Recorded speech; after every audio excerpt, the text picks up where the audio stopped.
friends, welcome to our today's session. We are going to start this concept. We'll try to understand the concept of revenue receipt and capital receipt. Revenue receipt and capital receipt in the context of income tax. We are going to learn. Well, first of all, you need to know one thing that all receipts are not chargeable to tax. For example, let us say you are getting salary from your employer. Salary is definitely chargeable to tax. But on the other hand, let us say employer is giving you a loan. Please understand that that will not be chargeable to tax. Okay, so there is some difference between revenue receipt and capital receipt. And that is the reason we are going to understand. We are going to learn this concept. One more thing I will make it clear. First, understand that normally, in a normal circumstances, if you know a particular receipt is a revenue receipt, normally it will be taxed. Okay, are you getting me? That means revenue receipts are normally taxed, whereas capital receipts are normally not taxed. You can say capital receipts are normally exempt. When this is the normal principle that revenue receipts are taxable and capital receipts are not taxable, there are exemptions to it. That means revenue receipts are taxable, but there are certain exemptions. Capital receipts are not taxable, but there are certain exemptions. Okay, so we'll remember it like this. Just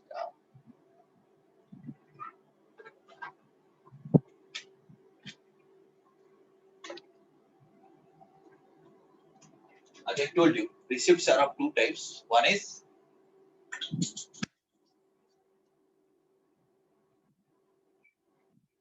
can you read? Can you read it out? Yes, sir. Yeah, tell me. What kind of receipts? So all receipts I can write. Receipts are of two types. One is revenue receipt, other one is capital receipts. Okay, right. Now, revenue receipts, what I told you, it is taxable or not?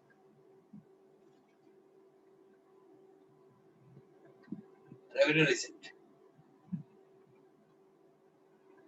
Can you tell me? Well, revenue receipts are normal by default it is taxable. Whereas capital receipts are by default they are exempt, or you can say not taxable. But there are exceptions. Okay, here there are exceptions. Here also there are exceptions. Okay, now we'll remember revenue receipts are normally taxable unless they are specifically included. If it is specifically included in under income tax law, then it is sorry. What I told you, revenue receipts are taxable unless they are specifically excluded. There are certain receipts which are excluded. There are exclusions. So revenue receipts are normally taxable unless they are specifically excluded. Whereas capital receipts are normally exempt unless they are specifically included.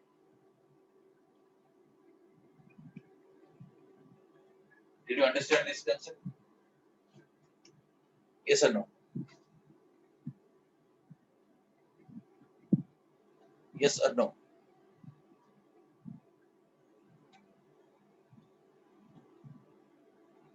Can you reply?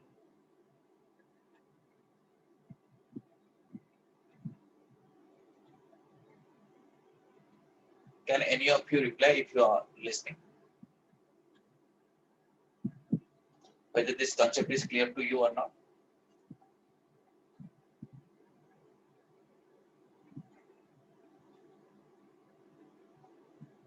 Is it audible to you? Yes, sir. Okay. Did you understand this concept?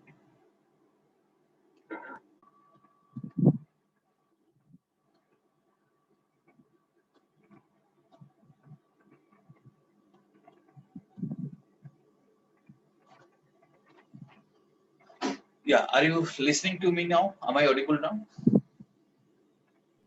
Yes, sir. Yes, sir. Yeah. This concept, did you understand what I was talking about? What I explained you once again, that revenue receipts are always taxable, but there are certain exemptions. So we'll remember like this: revenue receipts are taxable unless They are specifically excluded. If it is excluded, then it is not taxable. Otherwise, by default, it is taxable. Whereas if it is a capital receipt, it is normally exempt. Okay, but there are exceptions. That means when a particular capital receipt is included to be taxable, it will be taxable. This is the concept of this. And that is the reason for which now we need to understand what is this revenue receipt, what is this capital receipt, what is the distinction between these two. We are going to learn it. Is it okay? Did you understand this concept up to this? Yes, sir. Yes, sir. Now going to share the screen with you. Just give me a moment for that. I think we are able to see it now.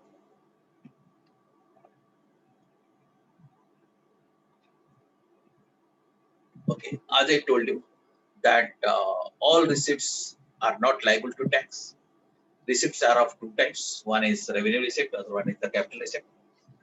It is important to distinguish between these two because capital receipts are exempt from tax unless they are expressly taxable.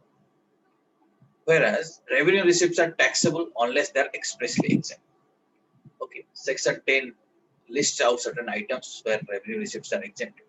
Similarly, at certain specific places, certain capital receipts are also included, which will be taxable. Okay. Now, let me give you some examples of taxable capital receipt. We have not yet understood what is capital receipt, what is revenue receipt. But before that, let me give you some example of what is taxable receipt, taxable capital receipt. As I told you, capital receipts are normally exempt. Once you identify a particular receipt as capital receipt, first of all, it should be exempt. But if it is specifically included, then it will be taxable.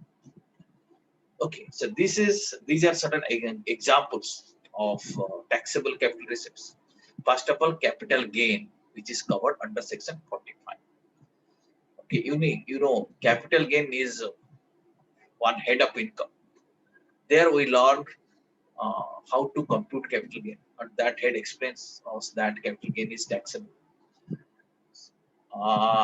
There is a concept of capital asset.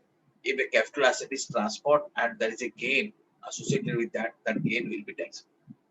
Okay, so even if you may call it as a capital receipt, but since that is specifically included, that will be taxable. Similarly, compensation for termination and modification of terms of employment. If an employee's employment term is getting modified, okay, let us say he was employed to look after the affairs of a particular state. Now it is extended or it is reduced to some other state like this. So there is a modification in the terms of employment. Or let us say termination, employee is terminated and some compensation is given to him. So actually that compensation, nature of that compensation is of capital nature. It's not a regular income, it's a compensation. Even if it is a capital receipt, but still it is taxable because it is specifically included under Section 17(3)(1). Similarly, any lump sum money if received before joining employment or cessation of employment, before joining a job or at the time of leaving the job or at the time of cessation of the job, if certain lump sum is given, that amount is also taxable because it is specifically included under Section 17(3)(3). Okay, so these are certain examples where capital receipts are specifically. Okay, similarly, compensation received under Section 28, certain provisions of Section 28 like termination or modification of agreement to manage the affairs of an Indian company. If someone is managing the affairs of an Indian company and that term is getting modified or terminated, agreement is getting terminated and certain compensation is given to that person, that will be taxable even if that's a capital receipt. Termination or modification of agency contract, that's also taxable even if it is a capital receipt. Vesting with government any property or business. If somebody vests with government some management of certain property and business and government gives certain compensation for that, that compensation, even if it is a capital receipt, is still taxable. Voluntary contributions received by charitable trusts and institutions are taxable if it is a capital receipt. Then gift money received in excess of rupees 50,000 is taxable. Gift up to 50,000 rupees is exempt, but if it is more than 50,000, then the entire gift amount will be taxable. So these are certain examples of capital receipt which are taxable. Did you understand this? Yes, sir. Okay. Now, next we will be seeing certain tax-free revenue receipts. Revenue receipts, as you know, normally it is taxable, but there are certain revenue receipts which are tax-free. For example, receipt from agricultural income. Agricultural income, you know, that is tax-free. Then share of income from a farm. Let us say partnership farm distributes profits to its partners. The profits which are received by partners are tax-free under section 10, that is also exempt. Then some received by individuals members from HUF, a Hindu undivided family gives some money to the individual members, that is exempt in the hands of members. Similarly, dividend income from domestic company, unit trust of India, mutual funds, etc. are also exempt. A new industrial undertaking in a free trade zone, whatever profit it has, that is also exempt. Similarly, 100% export-oriented units are exempt.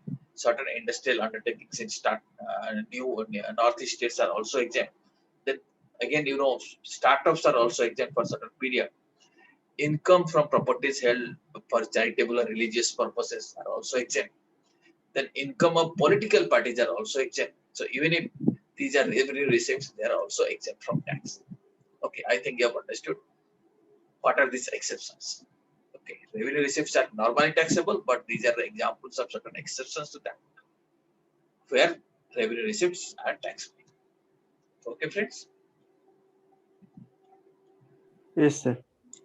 Okay. Now, friends, now it is time to learn or time to understand what is this revenue receipt, what is this capital receipt, and how we will be able to distinguish them. To understand this concept, first of all, we will be understanding the concept of fixed capital and circulating capital. So, those who have studied financial management, they might have heard of the word of working capital. Okay.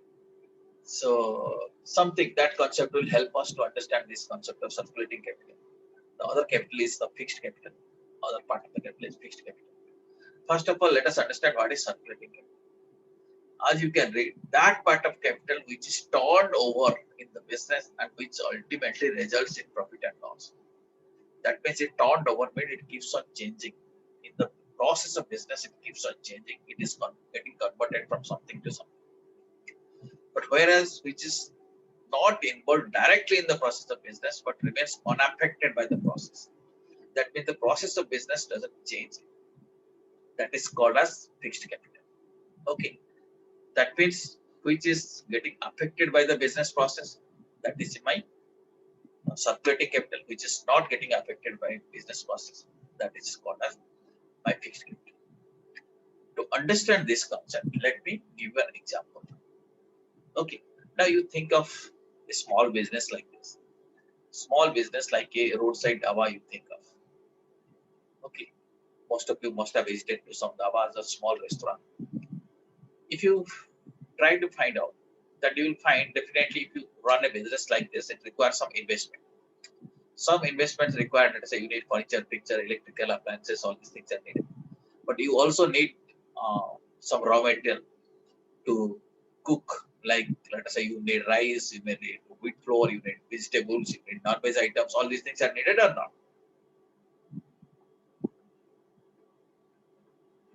You Yes, need sir. you need all these things. But you see, when you bring rice, does it always remain as rice and it's let's say raw rice you are getting it? Then you cook it, it converted into a food item, or vegetable you bring it, it gets converted into some other item, right? Let's say curry, something like this, it gets converted. Yes or no? So you can see it keeps on changing during the process of business. It keeps on changing. Its form keeps on changing. Is it not? Yes, sir. So anything which keeps on changing like this, you can refer to that as circulating capital. Okay, let us say you brought vegetables and converted into curry. That curry is sold. You got money. Then again, in that money, you will again buy vegetables. So it is moving in a circle. Is it not? It's circulating in that business process. Yes or no? Yes, sir. But whereas there are some other investment which is unaffected by the business process. Let us say that table, chair, okay, other furniture, electrical appliances.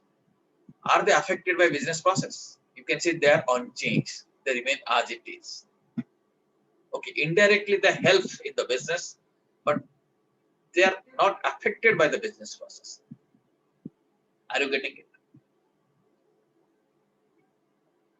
Yes, sir. Yes. Yeah. Now I think you can give me some example of a fixed capital. In this example, can you identify one fixed capital, one circulating capital? Give me just one example that this is a fixed capital, this is circulating capital. Very quickly, just tell me.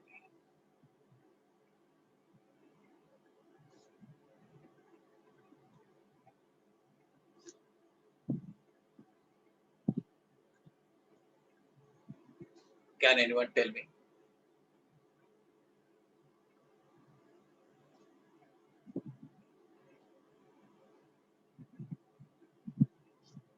Okay, now you tell me the dining table, fixed capital or circulating capital? Fixed. Fixed capital. Fixed capital. Fixed capital. Okay. Let us say vegetables. Circulating capital. Circulating. Wheat flour. Circulating capital. Circulating capital. Okay, now you have understood. And that understanding was important for us because why I told you that understanding is important. Now you see, now you have understood that part of the capital which is turned over in the business and which ultimately results in profit and loss is called as circulating capital, and which is not involved directly in the process of the business but remains unaffected by the process is called as fixed capital. Now, why it is important? We have to appreciate that receipts which are referable to fixed capital, I repeat, receipts which are referable to fixed capital is a capital receipt, and the receipts which are referable to circulating capital is a revenue receipt. For example, let us say that our owner is selling you roti. So it is referable to fixed capital or circulating capital?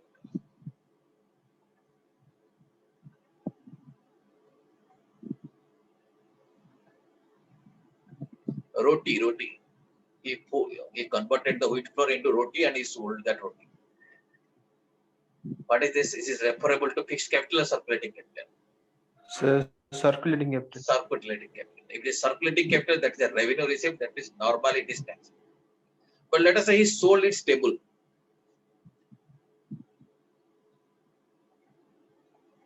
Is it relatable to fixed capital or circulating capital? Fixed capital. Fixed capital. That means it is capital receipt. Now you will be able to understand which is relates to fixed capital, which is related to circulating capital. Is it done? Normal business sales are revenue receipt, that taxable. But a capital item is sold. Let us say land is sold, building is sold, furniture is sold. So they are referable to fixed capital. Consequently, they are capital receipt. Unless they are specifically included or considered as a capital gain, that will not be taxable. Okay, but however, if somebody is a building seller, someone is a furniture seller, for him, these are circulating capitals. Understood? I think that part is clear to you. Then, second point you need to understand how to distinguish between revenue receipt and capital receipt is that we'll have to understand whether it is a business sale or a capital sales. Okay. Suppose the receipt is a kind of investment. Somebody is making investment in your business. He's joining as a partner. He's bringing some capital. That's a capital receipt. But receipts in ordinary course of business. Okay, you are selling goods or providing some services and you are receiving some money through that. That is called as revenue receipt or business sales receipt. Okay, if it is revenue receipt, please remember it is normally taxable unless there is an exception.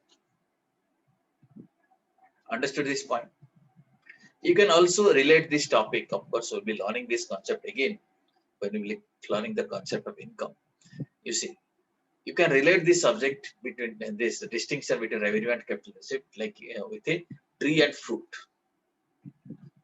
Okay, fruit is generated or fruit is produced by tree. Fruits are produced by tree. Is it not? If you are selling the fruit, then it is a revenue receipt. But you are selling the tree itself, then it's a capital receipt. Understood the concept?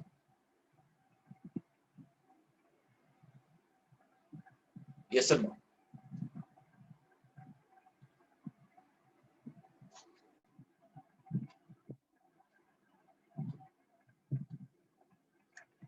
Yeah. Did you understand this concept? Are you hearing me? I told you the example of tree and fruit. Okay. So any revenue we are getting by selling fruits, that is revenue receipt. But if you get some receipt by selling the tree itself, that's a revenue receipt. That's a capital receipt. Okay, I give you one more example. Let us say the profit can be compared with the fruit. You are generating profit from the tree. So that is revenue receipt, that is taxable. But you sold the business itself. That means you are selling the tree itself. Then that's a capital receipt. Okay, right? Are you getting? Yes, sir. You are getting salary. Salary you are getting, that is comparable with the fruit of a tree. Okay, but you are getting compensation for termination of job. Your job is gone, and you are giving a compensation for that. That's a capital receipt, is it not? Because you are selling the source itself. Okay, so if it is a capital receipt, it will be taxable only when it is specifically included. And the revenue receipt, it is always taxable unless it is specifically excluded. So that's the concept we are discussing. Now, third concept, let us see it.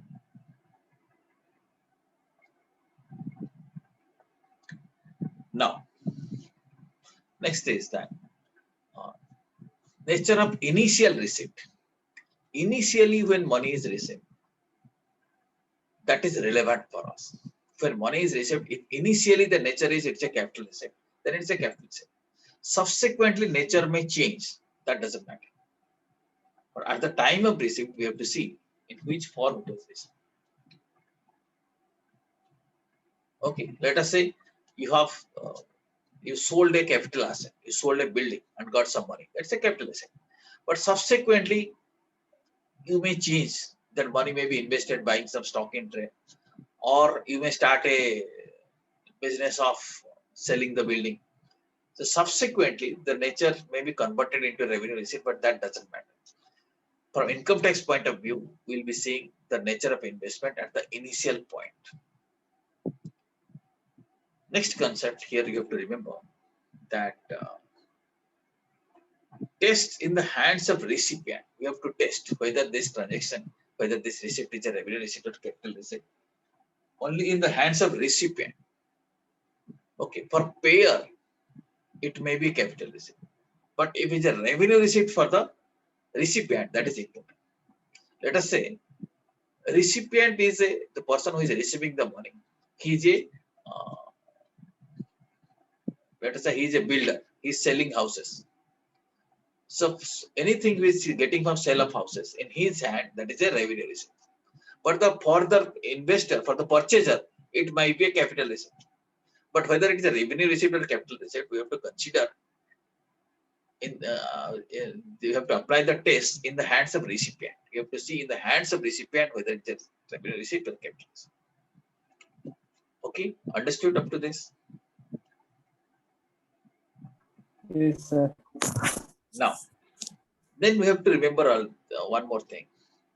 Casual or recurring receipts. You see, receipts, we can categorize some receipts are regular receipts. You keep on receiving. Let us say salary is a regular receipt. Business profit is a regular receipt. But there are some incomes which are casual. That once in a while you get that income, like lottery income kind of thing. Okay. But just because an income is a casual receipt, that does not mean that it is a capital receipt. It's nothing like this. Okay. Capital receipts can be casually received, occasionally received, and can be regularly received also. Similarly, revenue receipts can also be received in lump sum. Can receive occasionally once you get a revenue receipt. That's also possible. You receive only one salary. That is also possible. You are doing a business. There is only one sales transaction. That's also possible. So whether it is the nature of receipt is casual or recurring, that doesn't matter. Okay, we have to see the real nature of the receipt. On that basis, we'll decide whether it is a revenue receipt or capital receipt. Premium receipts. If a capital asset is sold, okay, or then it's definitely capital receipt.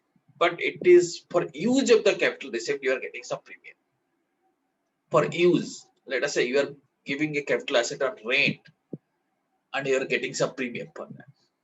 So that is your revenue receipt. For use of the capital assets, revenue receipt. But for releasing the asset, meaning you're selling the asset and getting some premium, that's your capital receipt. Okay, for use of the asset, it is revenue receipt. For disposing the asset, for releasing the asset, it is a capital receipt. Yeah, next concept you have to remember, perpetual or life annuity in exchange of capital asset, meaning you are exchanging a capital asset for life annuity. Meaning, suppose you are surrendering the house to a company or to an institution. Take this house and give me a perpetuity, that means continuous income forever. Fixed income you give. If that is the thing, the income you are receiving is a revenue receipt and it is taxed. Understood? Perpetuity or life annuity in exchange of capital asset is taxable, it's a revenue receipt. But instead of converting into a life annuity, if you do like this, you sell this asset and you tell that this sale process you will be receiving in installments. Maybe for fixed period, maybe for 20 years, 30 years, you'll be receiving in installments. Then the nature of the transaction is such that it is a capital receipt. Only thing is that capital receipt, but it's received in installments. So capital receipt can be received in installments. It's not necessary that capital receipt has to be received in a lump sum. Okay, so this is again a tax planning area one has to see that if asset capital asset is converted into annuity, it will be taxable since it's a revenue. But it's not converted into annuity. It is sold like that, but the sales proceeds are received in installment. Then it will not be taxable since it is a capital receipt. Okay. Next one. Payer's motive is not material. The person who is paying, what is thinking?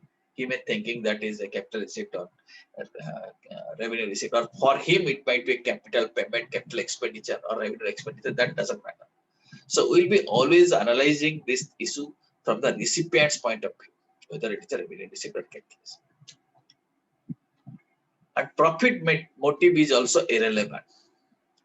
So asset is transferred, even if without any profit motive. That doesn't mean that it is a capital receipt, it is not a business receipt. It's nothing like that.